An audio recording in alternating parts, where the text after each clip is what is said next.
Hey, welcome to my channel. I am Dr. Shareece. I help Black men and women heal from trauma and toxic relationships. Today, we're talking about 5 signs that you have a good therapist. Number 1, they are on time and prepared for your session. So, on time, for my perspective, is anywhere between a minute before to 5 minutes late. If a therapist is more than 5 minutes late on a habitual basis, I would really be wondering if you're getting your money's worth. If you're sitting there waiting for the therapist almost every time that you're scheduled to be with them, why? That's so unprofessional, and it can really erode some of the trust. And then you also want someone who's prepared for the session, so they remember what you talked about last time, right? We're trained on how to take notes so that it can jog your memory for the needs of the client. If they assigned homework, they ask you about the homework, right? And because we're all human, it's okay if therapists forget sometimes. I'm talking about as a trend, as a pattern, as a style, that this is somebody who doesn't remember what you said 2 sessions ago, doesn't remember what you said last week. You have to tell them it all over again because they just weren't there or they didn't write it down.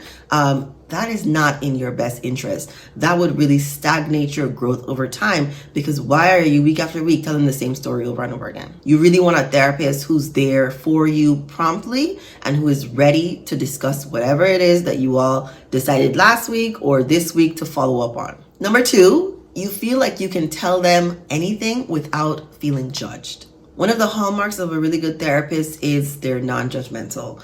And so this can be like a personality trait, but it's also something that's cultivated in training so that you can listen to a client without imposing your thoughts and beliefs on them. And so if I'm working with someone who's been through some deep trauma, I'm not thinking you should have done this or you should have done that. In fact, I know what the whole research says on how most people work through their difficulties. And so I'm there with an openness to hear so that I can be helpful. My goal is not to ever judge. And so if a therapist is challenging your story or making you feel like you lied, or, making you feel uncomfortable, like they're not really hearing you out, like they're trying to make the story what they think it should be, it's a sign they're not really on your side. They're stuck in their own head and probably have to do some more work, because a therapist can only take you as far as they've gone.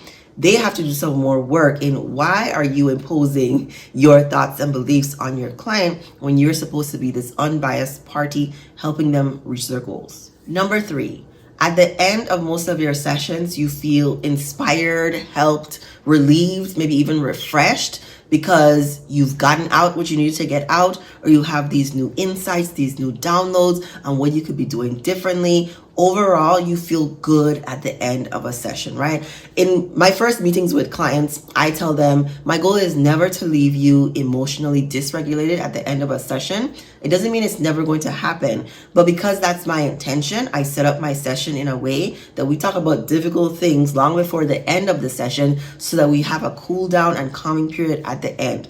Sometimes we do leave dysregulated. I'm ending a session with a client actively crying.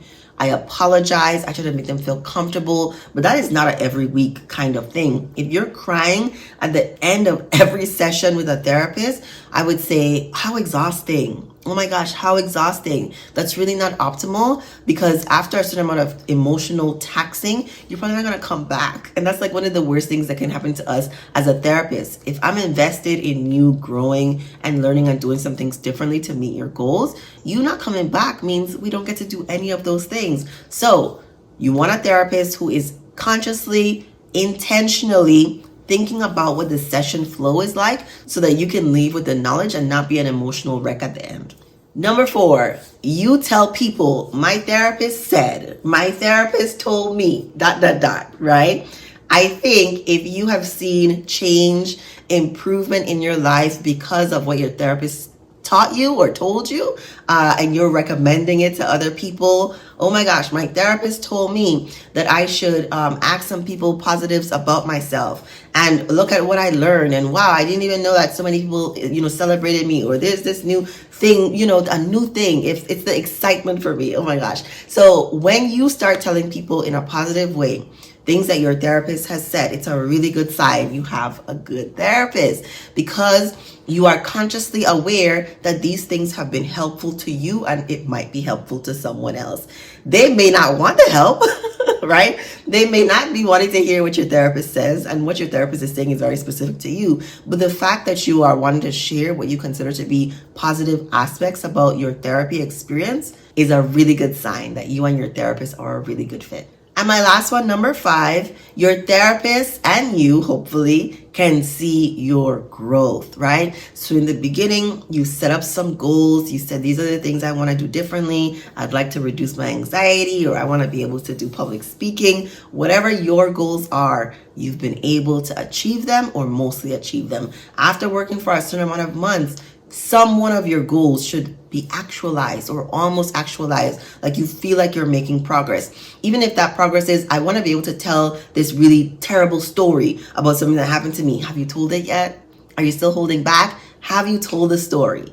If you have, it's a really good sign that this is a good fit, that you have a good therapist who is invested in working with you to meet your goals. But if your therapist is actually able to see growth, they will be able to give you evidence, usually quantifiable evidence that you are improving. Whether it's, you told me 6 months ago that you wanted to do XYZ, and on this day and this date, you did it, right? Sometimes emotionally, we may not feel like we are improving, but the behavior has changed. Things have improved. Maybe you're able to tell people no. Maybe it still feels scary, but you have done some things. And I think those progress markers can be very good signs that you are with a good therapist. Overall, once you have a good therapist, you're going to feel good about therapy. For the most part, you're not going to dread. Sometimes when you're working on difficult things, you might dread a session, right? But overall, you feel really good about the fit. You feel optimistic about the future. Even though there are difficult times, you know that you're doing the hard work that it's going to take to get you to the next level. Oh my gosh. Who you pick as a therapist is super important.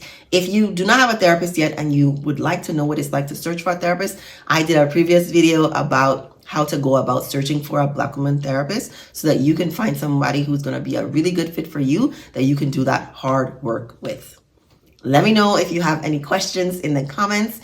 Share this video with someone you think it may help, and thank you for watching.